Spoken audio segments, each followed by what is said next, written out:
Welcome back to Movie Recaps. Today I will show you a biography, comedy, drama film from 2011, titled The Intouchables. Spoilers ahead. Watch out and take care. One late night in Paris, Driss is driving his employer Philippe through the city. When waiting in traffic gets too boring, Driss breaks the speed limit and begins driving quite fast, dodging other cars and not caring about traffic signs. This causes the police to go after him, and Driss bets €100 that he can lose them, but after driving under a bridge, the cops catch up by ambushing them from both sides. Driss doesn't look too worried though, and this time, he bets €200 that he can get them an escort. The cops make him leave the car and he starts acting then, behaving offendedly and telling them Philippe can't move and he was taking him to the hospital. The officers find proof of this when they find the wheelchair in the truck and, when approaching Philippe, they see him convulsing, which is also an act. Seeing as it's an emergency, the cops forgive Driss for breaking the speed limit and offer themselves as escorts on his way to the hospital. To celebrate winning the bet, Driss plays September by Earth, Wind and Fire, and when they arrive at their destination, he shares a smoke with Philippe as soon as the cops are gone. Driss promises he'll handle it and drives them away just before the hospital staff could find them. This friendship began many months ago. Philippe and his assistant Magali are holding interviews to find a new caretaker for him, but it isn't going too well, because all applicants have very standard or awkward answers to their interview questions. But they're suddenly surprised when Driss storms in, ignoring the fact it isn't his turn quite yet, because he only wants some papers to be signed saying they won't hire him so he can get the unemployment benefits. He's blunt and a little rude, even hitting on Magali, but Philippe finds him amusing and asks him to come back the next day for his signed papers. Driss goes back to his home in a humble neighborhood and tries to take a bath while all his little siblings bother him, only managing to get it done in time thanks to his sister Mina, who is a bit older than the others and more responsible. While waiting for their mom to arrive, he looks through the window and notices his brother Adama getting out of a suspicious car. When the boy enters the apartment, he just says he was at school and leaves again after grabbing his bag, causing Driss to be even more sure that he's up to something. In the evening, his mom arrives, and he gives him a Fabergé egg he stole and tells her he's been away on vacation when she asks. She isn't happy to see him though, because he disappeared for 6 months and never called, and now he's shown up out of nowhere as if her home was a hotel. As she's absolutely done with all his lies and she has other children she has to take care of, she kicks him out and tells him not to come back. Driss spends the night having a smoke and some snacks with some neighborhood friends. The next day, Driss goes back to Philippe's house for his papers, and he's received by the housekeeper Yvonne, who shows him around the place and tells him about Philippe's daily routine. She also shows him the room he would get for himself with his very own bathroom. Driss can't help staring at the bathtub before he's dragged to see Philippe, who offers the signed sheet of paper but also a job opportunity. Driss accepts the 1-month trial, and Philippe tells him he bets he won't last 2 weeks. After bringing his things to his room, Driss is taught how to take care of Philippe. He must learn how to keep his legs stimulated, how to put him in the wheelchair, how to help him shower and change his clothes. Things get awkward when Driss discovers he must put on him some high stockings and even clean his butt after Philippe uses the bathroom, but no matter how much he complains and says he won't do those chores, he ends up accepting them as part of his job. Later in the evening, while he's enjoying a snack on the roof, he's interrupted by Philippe's daughter Elisa and her boyfriend Bastien, who are looking for a private place to make out, and he kicks them both out after refusing to share his beer. Driss quickly gets used to the daily routine with Philippe, even if at first he does make some mistakes he learns from, like handing the phone to Philippe instead of putting it on his ear or forgetting the baby monitor while having a bath. He also learns to organize his mail in different folders, most of the letters he opens for Philippe, but there's a series of private ones he isn't allowed to look at. When he finds a flyer promoting female escorts, he decides to start a file just for those instead of throwing them in the trash as Philippe says. It's not all work in this new life though. Driss still makes sure to have a good time, he keeps trying to hit on Magali to no avail, and sometimes calls escorts to join him in bed. One morning, after Yvonne comes to his room to scold him for being late, she finds some dangerous weapons in his bag, but she doesn't comment on them yet. Driss' work today is to drive Philippe around, but he refuses to put him in the back of a van as if he was cargo, so instead, he takes him on one of the fancy cars that don't see much use. Philippe, who first thinks this isn't suitable and says they should be pragmatic, is soon getting excited at the idea of a faster, less boring ride, although Yvonne still disapproves. When they try to leave the building, there's a neighbor parked at their entrance, ignoring the sign on the door that says it's forbidden. Driss wastes no time and goes after the guy, grabbing him by the front of his shirt and threatening him until he moves the car. Philippe is impressed by his actions, but Yvonne, once again, disapproves.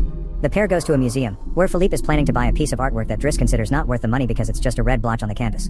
Afterward, Philippe meets with a relative of his, who tells him everyone is worried about Driss since he can be violent. He's also discovered he has a criminal record, but Philippe doesn't care. He appreciates Driss because he doesn't pity him and doesn't mind joking around with him. After another failed attempt at hitting on Magali, Driss has dinner with Yvonne in the kitchen while listening to Philippe dictate a letter to Magali. Claiming it's a private conversation, Yvonne turns off the baby monitor and proceeds to explain what's going on. Philippe is pen pals with a woman called Eleanor. Those are the letters he didn't let Driss open. But he's never met Eleanor in person. Their relationship is purely epistolary. Speaking of love, Driss teases Yvonne for the looks the gardener gives her all the time before going to bed. He's trying to sleep when he hears some weird sounds coming from the baby monitor. Philippe is having trouble breathing.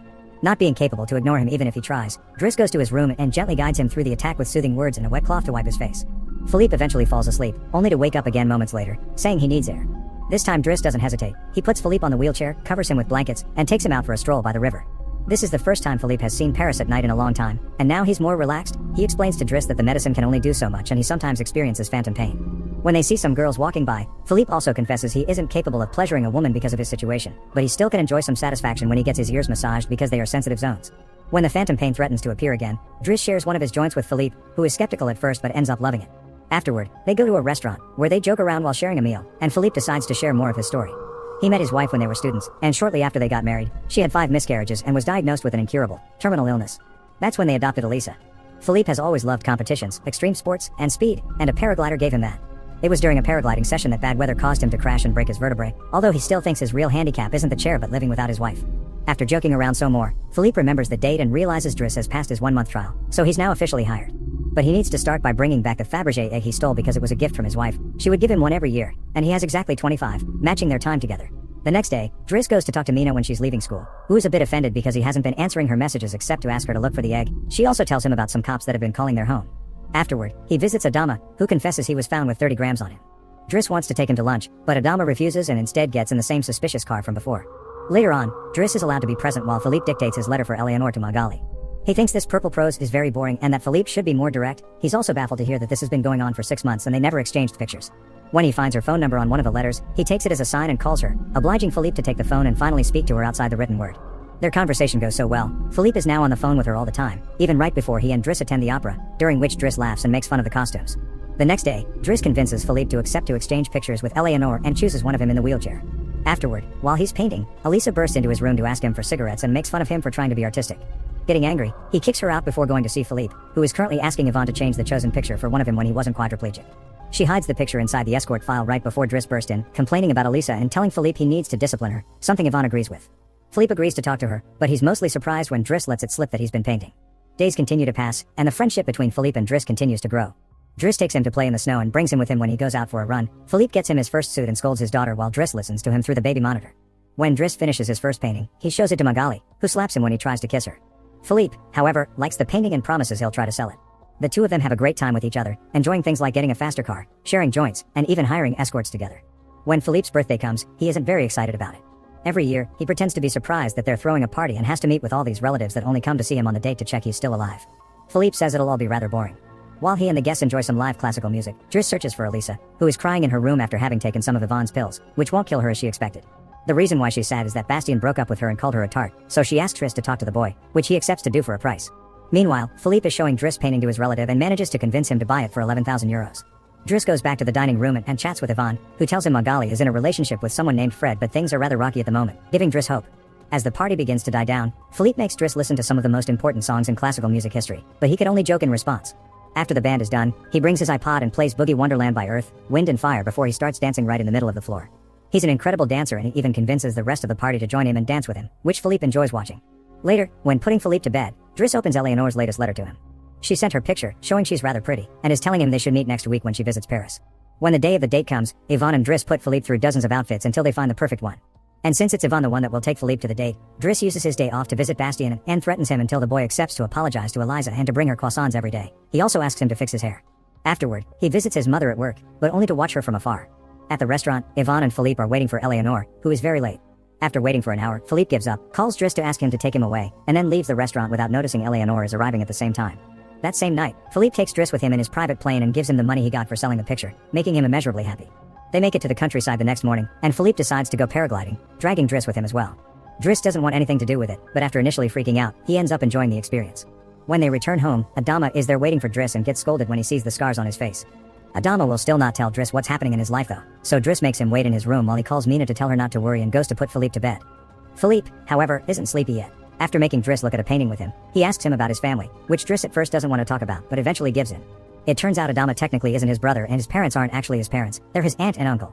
They fetched him from Senegal when he was 8 because they couldn't have kids, and his real name is Bakari Bassari, but because other kids had that name, they called him Idris, and that became Driss. One day, his aunt miraculously was able to conceive, and after his uncle died, there were other men and more kids as well. In the same way Driss had talked to him about Elisa, Philippe points out that Adama needs discipline, so he fires Driss so he can be there with his family because he can't spend his whole life taking care of an old man. The next morning, after Bastien has brought his daily croissant while wearing a better hairdo, Driss packs his bags and gets ready to go. Magali comes to say her goodbyes, and when Driss tries to hit on her one last time, Magali introduces him to his significant other Fred, which is short for Frederic. Turns out Magali isn't interested in men, and Driss gives up on the spot. On his way out of the house, he gives the baby monitor back to Yvonne and teases her for having lied to him about Magali just to mess with him. In return, she gives him the escort file he had started, and he's disappointed to find the picture he had chosen is hidden there.